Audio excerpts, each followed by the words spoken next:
vídeo anterior expusimos la resucitación de un viejo por políticos de Jaca, España. Ahora traemos el resumen de su actuación,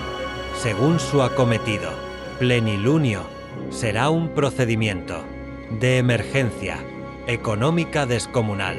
que no requerirá compresiones audaces ni preocupación para mantener el flujo de dinero oxigenado al corazón con empresas offshore en Eslovaquia de conocida cocción mantendrán viva su resucitada ambición y esperan que su tan esperado acto de resurrección rellene su billetera un montón